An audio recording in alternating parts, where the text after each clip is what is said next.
Hello everyone and welcome to today's session. And today we'll be discussing the theory related to the chapter evolution. This is the part 5 of the lecture. And in this session, we'll be discussing NCERT section 6.8 and 6.9. This is the disclaimer.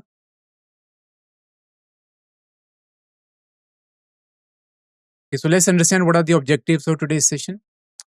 So first, we will trace the major evolutionary events from first cellular life through invertebrates, fish, amphibians, reptiles, and mammals across the geological time period. Okay. Then we will identify some key characteristics and evolutionary significance of prehistoric organisms like coelacanth, dinosaurs, and the ichthyosaurs. We'll also describe the timeline and process of continental drift's impact on mammalian evolution in South America and the Australia. And then we'll discuss the progression of human evolution through Dryopethicus, Australopithecines, Homo habilis, Homo erectus, and Homo neanderthals, and finally to the modern day man, which is Homo sapiens. Okay.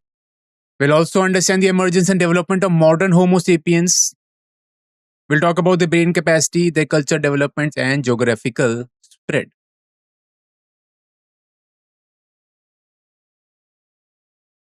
So in today's session, we'll be talking about a brief account of evolution, which is NCERT section 6.8. Okay, we'll also talk about the origin and evolution of man, which is NCERT section 6.9. We will summarize this entire lecture. Then in the end, we'll discuss some NCERT-based questions which are related to these topics. Okay, we'll also discuss some keynotes in which there will be some interesting questions, and these keynotes will also help you memorize these topics as well. Okay, there will be some interesting questions for you that will enhance your critical thinking ability. So we'll discuss. Okay, we'll talk about these questions in the end.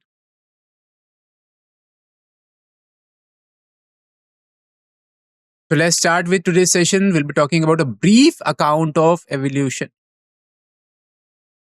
Now let's talk about the origin of first cellular life. Means organism which consisted of a cell. It occurred about 2000 million years ago. Okay, first cellular life form appeared 2000 million years ago. Yeah. So this cell was able to do all the metabolic activities. Now, evolution of cells with membranous envelope from non-cellular macromolecule aggregate remains a mystery. So see, these cellular life forms have evolved from these non-cellular macromolecules. Okay, like RNA and other biomolecules, DNA, carbohydrate, proteins. Okay.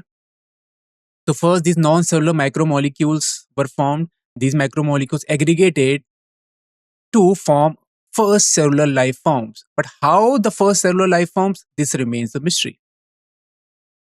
Okay, so first cellular life form, that was very simple.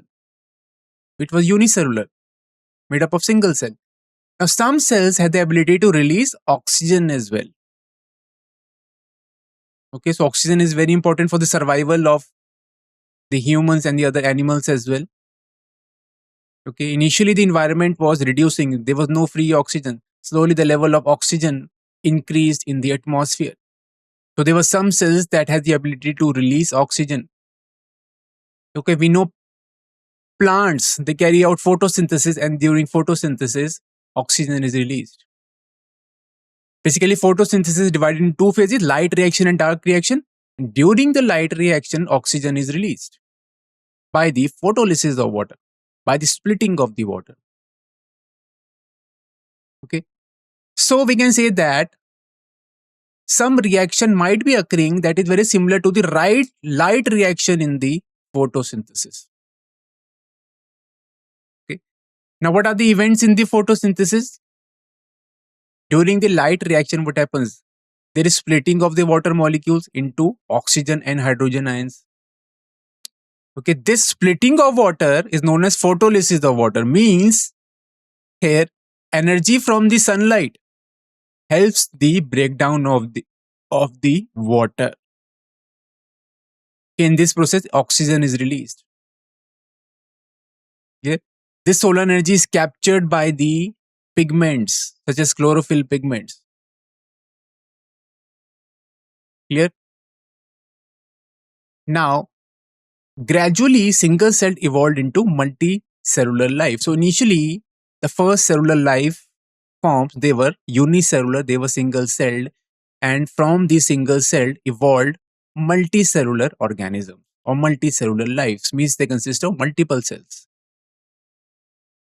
In case of unicellular organisms, single cell organism, a single cell was able to do all the, you can say, life processes such as metabolism, respiration, excretion. Clear? Now let's talk about the timeline of life on the earth. So here you can see different eras are shown to you: Paleozoic, Mesozoic, and Cenozoic, and the periods are also shown to you. Okay, so Paleozoic era have these periods: Silurian, Devonian, Carboniferous, and Permian. Mesozoic era includes Triassic, Jurassic, Cretaceous period, and Cenozoic includes Tertiary and Quaternary periods. Here the time in million years ago it is given to you. The key events are also listed. So in the Paleozoic era, you can see was the origin of jawless fish, and also plants start to invade the land. So plants were the first organism to invade the land, not animals. Okay, what happened in the Devonian period 410 million years ago? It was the age of the fishes. Origin of amphibians occurred here. So lobefin, it evolved into the first amphibians.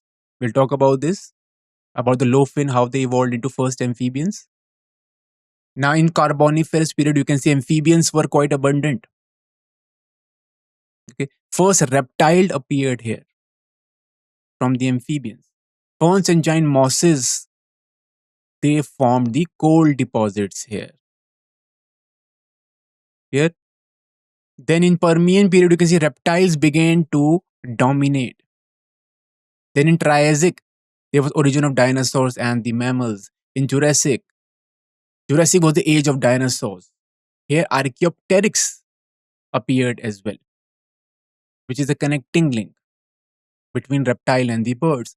Then in Cretaceous period, dinosaurs become extinct. Then let's talk about the Tertiary period. Mammals diversify, and in Quaternary, there was an origin of the modern man. It was 2 million years ago. Okay, so you should remember this table. This table is very important. This is showing you the timeline of life on Earth. So it is showing you at which period or at which time which organism existed or which organism evolved or appeared.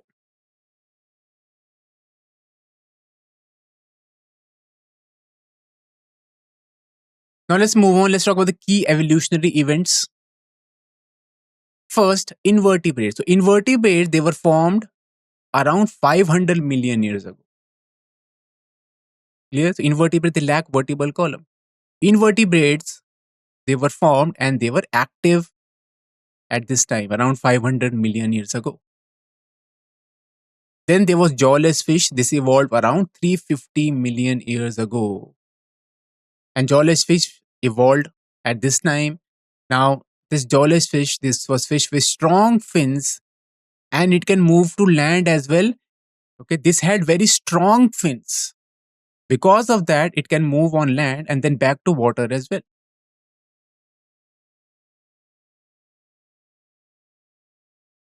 Okay, then let's talk about seaweeds and few plants. So they existed probably around 320 million years ago. Now, plants were the first organism to invade land before the animals. Remember this. Okay, plants invaded land first, not animals. Okay, these plants colonized the entire terrestrial area, and then animals, you can say, occupied or invaded the land. Here you can see this is a sketch of the evolution of plant forms through the geological periods. Here, the eras and the periods are shown to you. And then they are starting with the chlorophyte ancestors. So chlorophyte ancestors, they were basically green algae. And from these green algae ancestors, all the plants are formed. So mosses, ferns, as well as the seed bearing plants, they were formed from this, or they evolved from this chlorophyte ancestors. Then you can see these are the tracheophyte ancestors. The tracheophyte, they consist of the vascular, you can say vascular bundles like xylem and phloem. Then you have rhinia type plant. So rhinia is a very primitive plant. Okay, it was one of the first, it is the first vascular plant. Okay, then you have xylophyton, and you can see different branches from here. Different branches are appearing. Okay, so slowly in different periods, different plants evolved. Like arborescent lycopods, you can see in the Permian period. Okay, then you can see in Jurassic herbaceous lycopods, ferns, which are pteridophytes, conifers, which are gymnosperms, cycads, which are also kind of gymnosperms. Then you can see here seed ferns evolved here in Carboniferous. Then from the seed ferns evolved this dicotyledonous and monocotyledonous. Means angiosperms. Angiosperms are flowering plants. They are divided into monocots and dicots. So here you can see in which period these plants evolved. We are starting with this chlorophyte ancestors. Okay, now we have in the plant kingdom, we have algae, we have bryophytes, pteridophytes, gymnosperm, and angiosperm.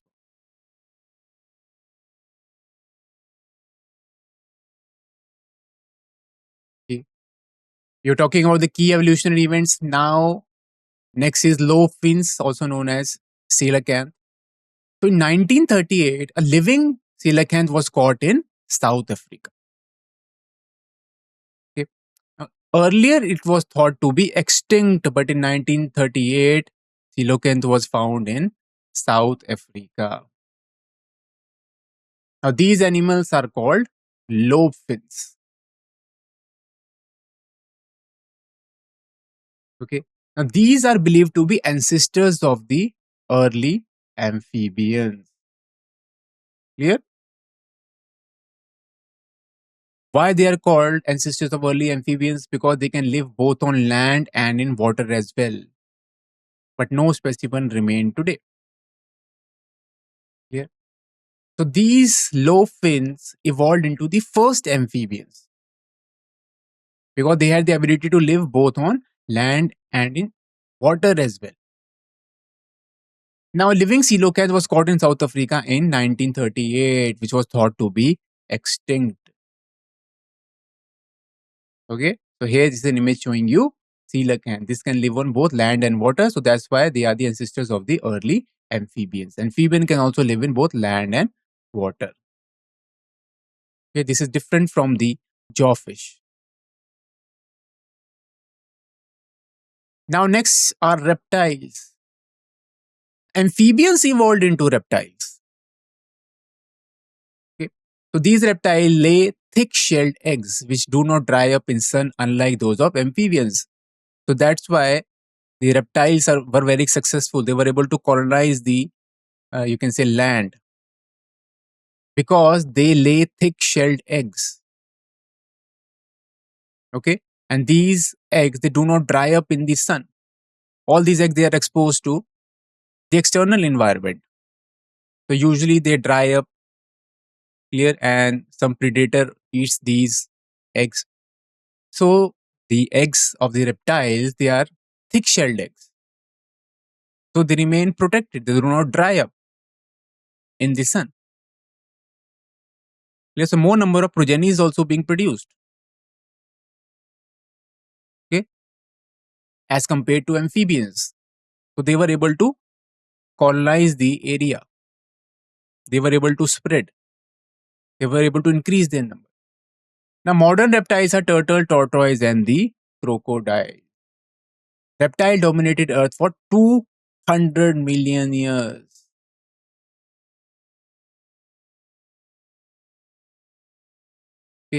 Then came the dinosaurs. So they were the dominant land reptiles. For example, Tyrannosaurus rex. They were 20 feet in height, had huge fearsome dagger-like teeth, and they disappeared 65 million years ago.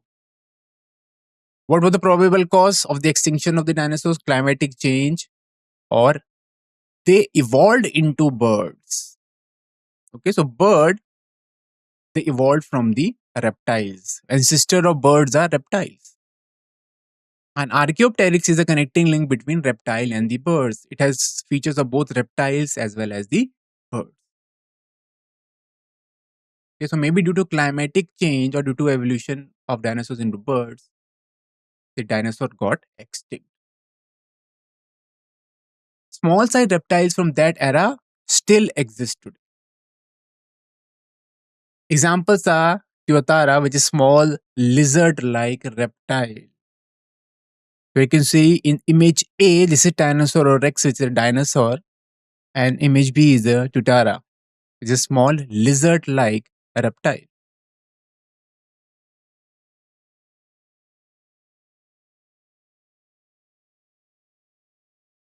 Okay. Now let's talk about ichthyosaurs. Okay, they evolved around 200 million years ago. Now some land reptiles return to water, evolving into fish-like forms known as ichthyosaurs. Okay, basically reptiles which lived or ran, they return to water. So here this is an image showing you ichthyosaurs.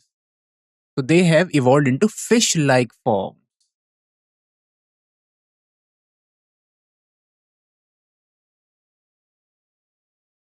Okay. Then let's talk about the mammals. Now when reptiles came down, mammals took over this earth.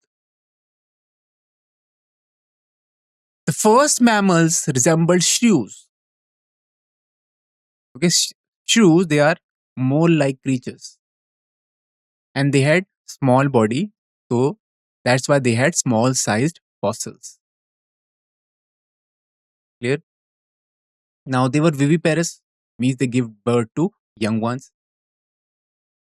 They protect their young ones internally, means inside the mother's body. So in viviparous, what is happening? Okay, the organism give birth to the young ones, and the you can say development of the you can say fetus is internal. So the fetus is protected inside the mother's body. Now they were intelligent in sensing and avoiding danger as well. Here you can see this is an image showing you shrew. This is a small mole-like creature.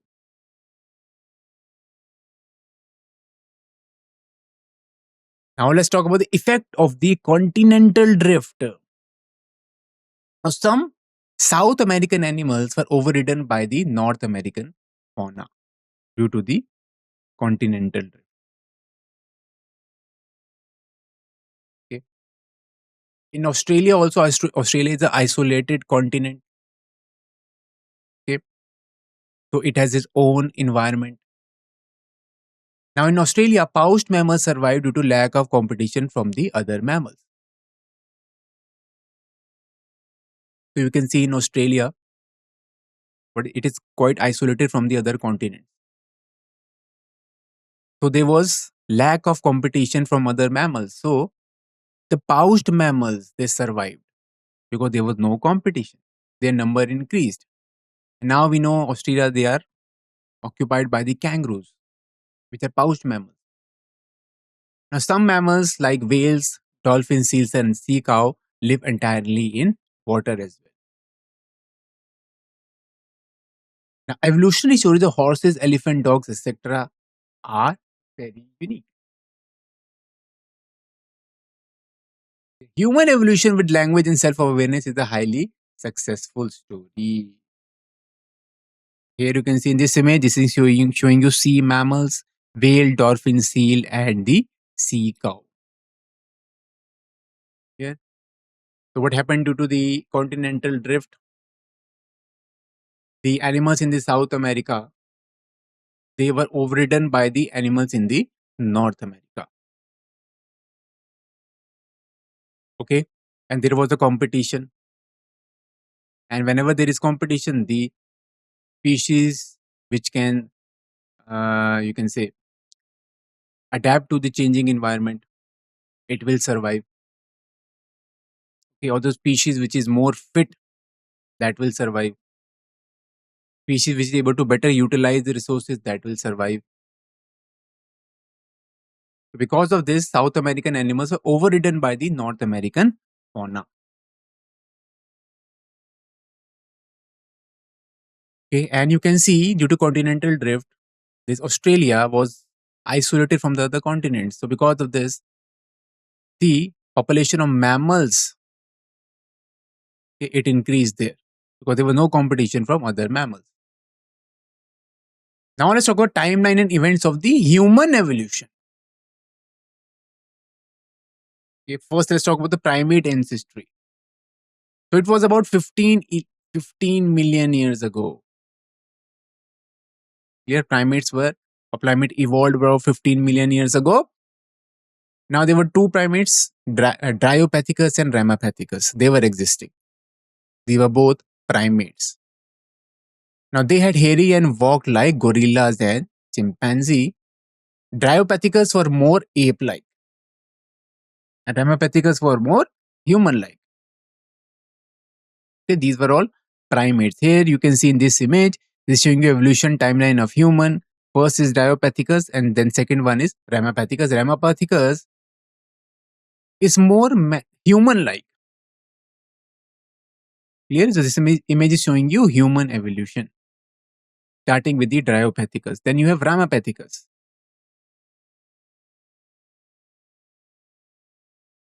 Okay, then you have the Australopithecus or Australopithecines. Okay, they appeared or they evolved around 3.3 to 4 million years ago.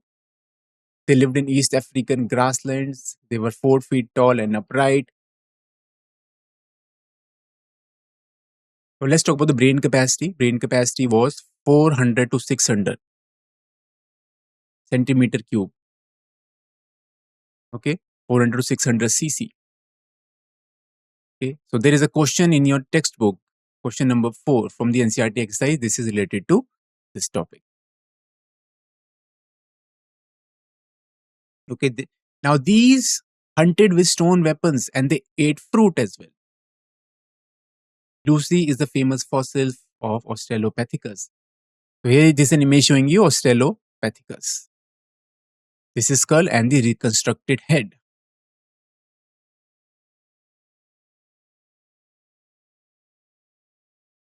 Okay.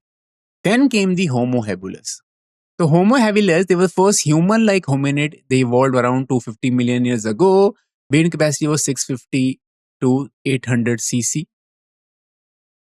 Okay, again, there is a question number 4 from the NCERT textbook. Probably they didn't eat meat. Also called handyman or the tool man. So this is the image showing you Homo habilis skull and reconstructed head.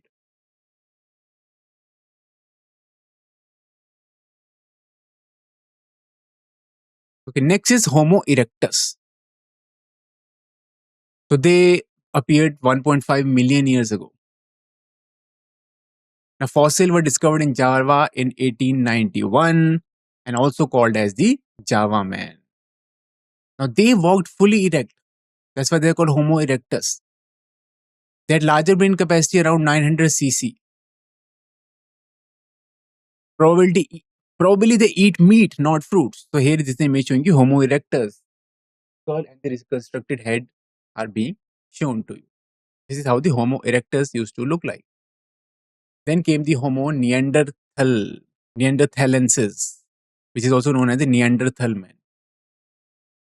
So they existed between 100,000 to 40,000 years ago. They lived in Near East or Central Asia. The brain capacity was 1400 cc. Here, then they use hides, means skins of larger animals to protect their body, and they buried dead bodies as well. Yeah, so there is a custom of burning, you can say, burying the dead bodies here.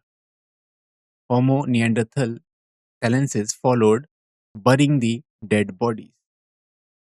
After the death of the person, here in this image, you can see Neanderthal man, a skull, and the reconstructed head of a Neanderthal man.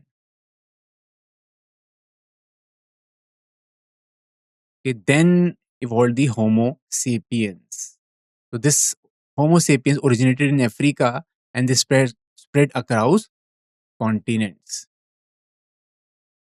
Now let's talk about the modern human evolution. So modern Homo sapiens emerged during the Ice Age, means 75,000 to 10,000 years ago. Brain capacity was 1350 cc.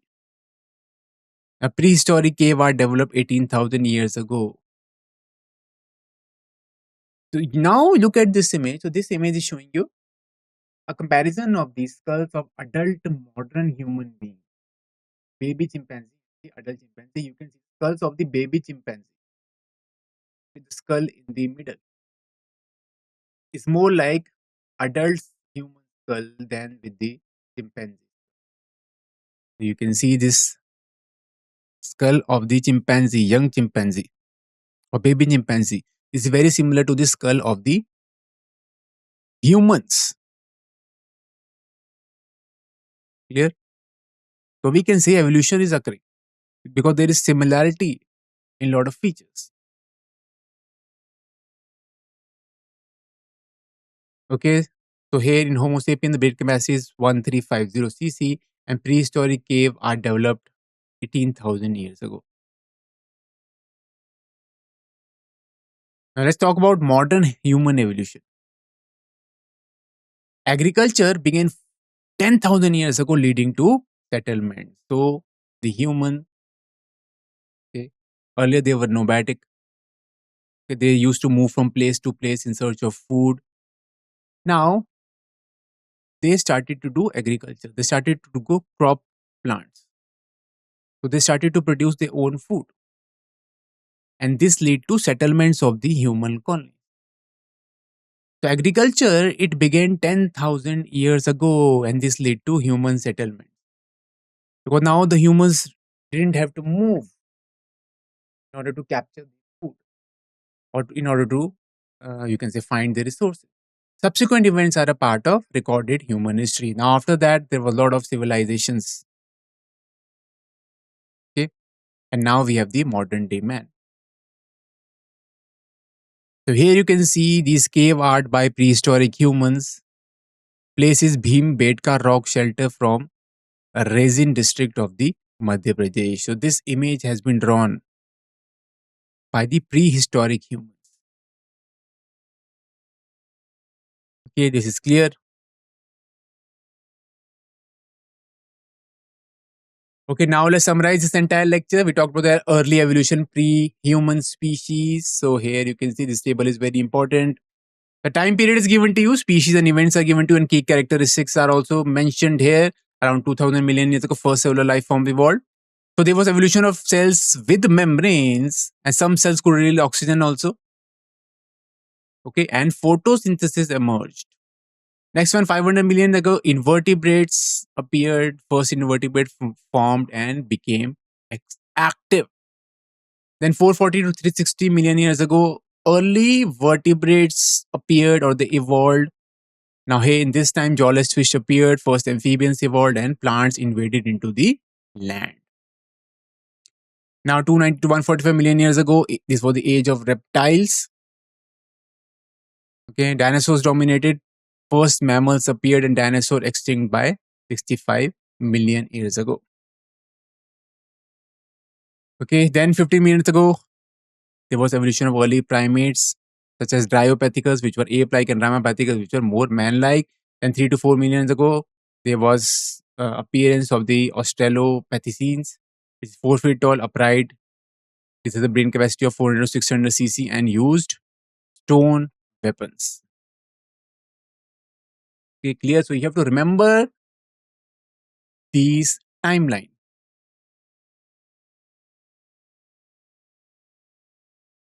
Okay, we also talked about the human evolution. So again, here the time period, species and key characteristics are given to you. Homo habilis, they appeared 2 million years ago. They were the first human-like hominid. Okay, the brain capacity is 650 to 800 cc, and they are called as handyman as well. Then 5.5 million years ago, Homo erectus evolved. Okay. These Homo erectus, they walked fully erect. Brain size for brain capacity was 900 cc, also called as the Java man. Then 100,000 to 40,000 years ago, Homo neanderthalensis appeared, or they evolved. Brain capacity of 1400 cc. They used animal hides and buried their dead as well. Then 75,000 years ago to present, Homo sapiens appeared. Brain is capacity is 1350 cc or centimeter cube. Developed agriculture 10,000 years ago. Created cave arts 18,000 years ago, and then they are also called as the modern humans. Okay.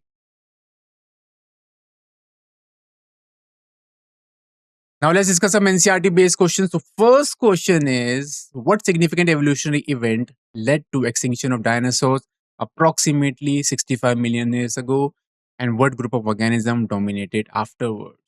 So let's have a look at the answer. Okay, so correct answer is dinosaurs became extinct due to climatic changes and mammals became dominant after the dinosaurs. The extinction occurred around 65 million years ago. Possible causes included the climatic change. Some dinosaurs may have evolved into the birds as well. This might be another reason for the extinction of the dinosaurs. Okay, but the major is the climatic change. Now mammals took over as the dominant species after the extinction of the dinosaurs, and this led to great diversification of the mammals. Now next question, how did Australopithecines differ from modern humans in terms of their physical characteristic and capabilities? So let's have a look at the answer. Okay, so Australopithecines had smaller brain capacity and more primitive features. Brain capacity was only 400 to 600 cc versus 350 in the modern humans. Now height was approximately 4 feet tall. They used stone weapons for hunting, lived in East African grasslands, and they could walk upright. Okay, next question, what was significant about the discovery of the living coelacanth in 1938, and what does it tell us about the evolution? So let's have a look at the answer. Okay, so discovery showed that some ancient species can survive unchanged over millions of years. Now, coelacanth were thought to be extinct. They were ancestors of the early amphibians. Discovery made in South Africa. Okay, in 1938. Earlier, they were thought to be extinct. Now, they represent a living fossil. Clear? So, they are also the ancestors of the living fossils, ancestors of the early amphibians as well. And why they are known as living fossils? So what is a living fossil? The living fossil is an existing species that resembles its ancient form. Okay, it resembles its ancient fossilized relatives so closely that it provides a glimpse into ancient life. Okay, and these living fossils, they have remained morphologically unchanged over long geological periods. That's why they are called as living fossils. So this coelacanth help us understand the fish to amphibian evolution. Okay, let's discuss some keynotes. So you should remember this table. You should remember the era and the periods. Okay. Here the time is also given to you in million years ago. You should know about the key events, and the need focus is also given to you. Okay. Clear. So what topics are very important for the NEET exam that are also mentioned here. So you should remember the time. Okay, when the jawless fish appeared and the land plants appeared. Okay, then age of the fishes. Then you should remember about the first reptiles. Okay, they appeared in Carboniferous period 360 million years ago. Then reptile dominance was 290 million years ago. Then there were origin of dinosaurs and mammals, Archaeopteryx, dinosaur extinction, mammals diversification, and modern humans appeared 2 million years ago in the Cenozoic era and Quaternary period. Okay, now We also talk about the human evolution timeline. The frequently asked question in NEET exam is Australopithecines. They evolved around 3 to 4 million years ago. They have the brain capacity of 400 to 600 cc. Then Homo habilis, up to 2 million years ago, they had a brain capacity of 650 to 800 cc. Then Homo erectus, they appeared 1.5 million years ago. They have a brain capacity of 900 cc. Then Homo neanderthalensis, they appeared 100,000 to 40,000 years ago. They have a brain capacity of 400 cc. And then Homo sapiens, they're the modern humans. They have a brain capacity of 1350 cc. Okay, now there are some interesting questions for you. You should analyze this question critically. Now, first question is, why did early mammals remain small and shrew-like during the age of dinosaurs, but dramatically diversified after the dinosaur extinction? Next one is, how does the unique evolution of Australian mammals demonstrate the impact of geological isolation on the evolution? And question number 3, why does the progressive increase in brain capacity from Australopithecines to modern humans tell us about human evolution? And why did Neanderthals have an even larger brain capacity, which is 1400 cc as compared to humans, modern humans? Okay, with this, we end this session. Yes, now we have discussed the theory. Okay, let's discuss some DPP related to this topic. Now let's discuss the first question. So, which of the following correctly describes the first organism to invade the land?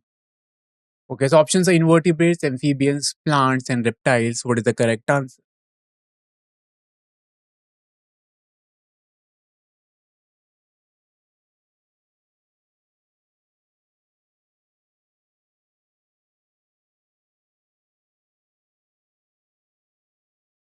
The correct answer here is option number C, plants. So, plants were the first organism to invade land, not the animals.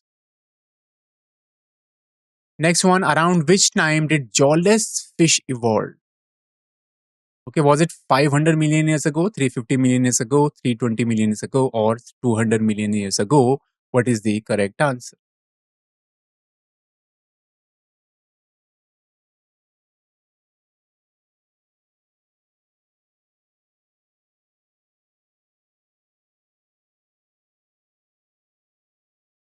It's a very straightforward question. So, answer is option number B, 350 million years ago. And the next one, which group of animals evolved into first amphibians? So, amphibians, they can live on both plants, they can live on both land and the water. Okay. So, which organism evolved into the first amphibians? Lobefins, dinosaurs, reptiles, or invertebrates? What is the correct answer?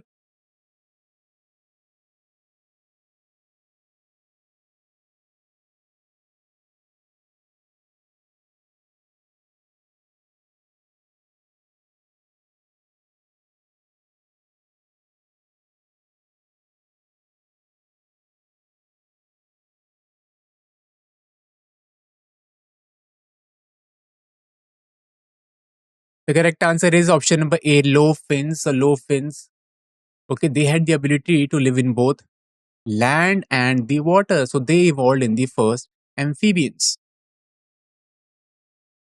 Clear?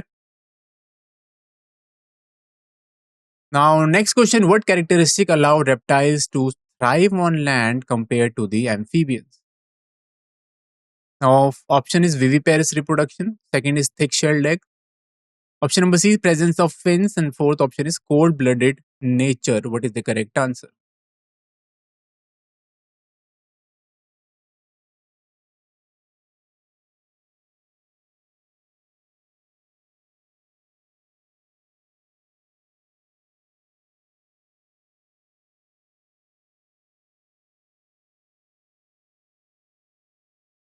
Okay, the correct answer is option number B, thick-shelled egg. So, reptiles, they lay thick-shelled eggs. So, these eggs, they do not dry up in the sun. Okay, that's why they were able to thrive more on land as compared to the amphibians. Now, next question, why did paused mammals in Australia survive despite of the continental drift? Australia is an isolated continent. Okay.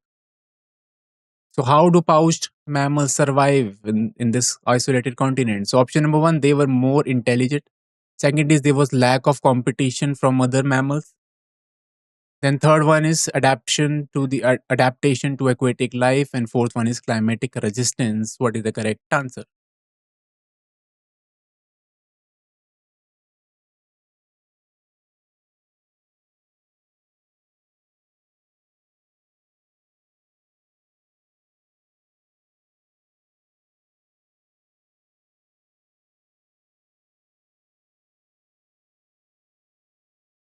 Okay, correct answer is option number B, lack of competition from the other mammals. This is the correct answer. So as it is isolated, there was no competition, and the resources was, you can say, there was quite a number of resources.